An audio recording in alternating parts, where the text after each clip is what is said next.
नमस्कार प्यारे बच्चों, चलिए करते हैं वर्कशीट नंबर 43। 12 अक्टूबर की ये वर्कशीट है क्लास 9 साइंस के लिए हिंदी मीडियम में। चैप्टर था हमारा बल तथा गति के नियम और आज इस वर्कशीट में उसी अध्याय की पुनरावृत्ति हम करने वाले हैं। जिज्ञासा दीदी ने पूछा है ज्ञान से कि ज्ञान आपने बल तथा गति के नियम के बारे में अब तक क्या जाना है। तो ज्ञान ने पूरी समरी दे दी है चैप्टर की। जिज्ञासा दीदी, हमने बल तथा गति के नियम के बारे में बहुत कुछ जाना है, जैसे कि बल क्या होता है। तो बल होता है खींचना या धक्का देना। ठीक है, धक्का देना या फिर हम जब किसी वस्तु को खींचकर अपने ओर लेकर आते हैं वो है बल। बल के लिए मात्रक क्या प्रयोग किया जाता है? किलोग्राम मीटर पर सेकंड स्क्वायर, ये इसकी मात्रक है। या फिर हम न्यूटन भी प्रयोग कर सकते हैं। एक न्यूटन को अगर परिभाषित करना है तो हम लिखेंगे जब कोई बल 1 किलोग्राम द्रव्यमान वाली किसी वस्तु को 1 मीटर प्रति सेकंड स्क्वायर का त्वरण उत्पन्न करता है, तब हम कह सकते हैं कि ये 1 न्यूटन बल है।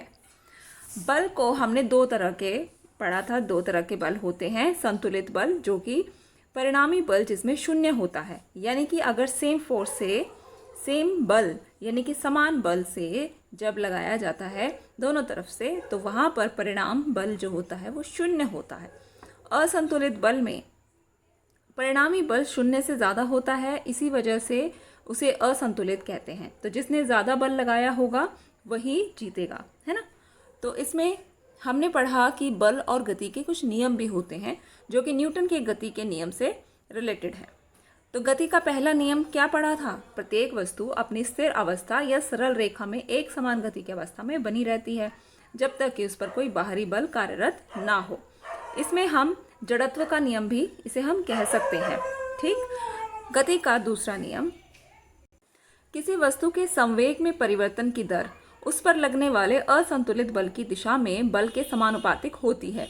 यानी कि संवेग जो होता है हम उसे लिखते हैं m/v, यानी कि उसका द्रव्यमान और वेग का गुणनफल। इसका मात्रक किलोग्राम मीटर पर सेकंड होता है। और जो बल है, यहाँ पर बल के लिए हम यूज करते हैं मास इंटू एक्सीलरेशन, यानी कि इसका द्रव्यमान और इसका त्वरण। ठीक। बल का गति का तीसरा नियम क्या कहता है? जब एक वस्तु दूसरी वस्तु पर बल लगाती है तो दूसरी वस्तु भी पहली वस्तु पर वापस बल लगाती है। और जो ये दोनों बल लगाए गए हैं ये दोनों आपस में विरोधी बल होते हैं। समान होते हैं लेकिन विपरीत दिशा में होने की वजह से वो विरोधी कहलाते हैं।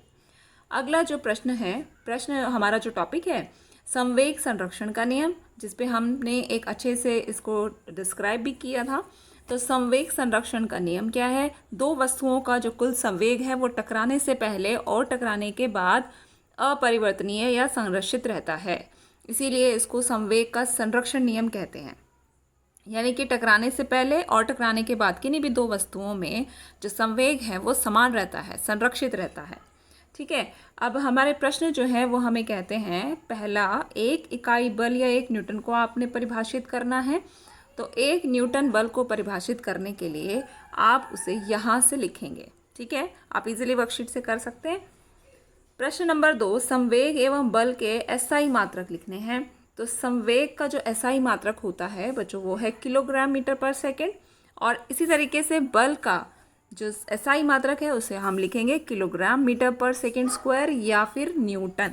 ठीक है, कैपिटल एन से उसे शो किया जाता है। प्रश्न नंबर 3, गति के तीनों नियम लिखने हैं। गति के तीनों नियम हमें आज की पुनरावृत्ति वर्कशीट में अच्छे से दिए गए हैं, समरी हमें दी गई है, तो हम इसे आसानी से गति का पहला नियम, गति का दूसरा नियम और गति का तीसरा नियम इन बॉक्सेस से लिख सकते हैं। नेक्स्ट जो क्वेश्चन है, क्वेश्चन नंबर 4, गति के दूसरे नियम के कोई 2 अनुप्रयोग लिखने हैं। गति के दूसरे नियम के लिए 2 अनुप्रयोग यहाँ एग्जाम्पल्स दिए गए हैं, जिसमें कि एक स्फेयर को, एक मास का जो स्फेयर है, इसे इस बच्चे ने सरकाया तो ये 400 किलोग्राम का था, उससे ज़्यादा फोर्स लगाने की ज़रूरत पड़ रही थी। जब ये स्फेयर छोटा था यानी कि 40 किलोग्राम उसका मास था, तो फोर्स कम लगाना पड़ा है उसे। इसी तरीके से एक और एग्जाम्पल दिया गया है, या क्रिकेट मैच हो या कोई और, जिसमें बॉल को कैच करने के वक्त उसने थोड़े से अपने हाथों को पीछे किया ताकि उसे जो है बॉल पकड़ते वक्त ज़्यादा चोट ना लगे, इस वजह से। ठीक है, तो ये इसके 2 अनुप्रयोग रहेंगे। क्वेश्चन नंबर 5, जड़त्व को परिभाषित करना है। तो जड़त्व क्या होता है? किसी भी वस्तु की वह अवस्था जिसमें जो कि अवस्था में परिवर्तन का विरोध करती है, वह गुण उसका जड़त्व कहलाता है। ठीक है, ये आपकी आज की वर्कशीट, इसको आप जल्दी से करके सबमिट करें।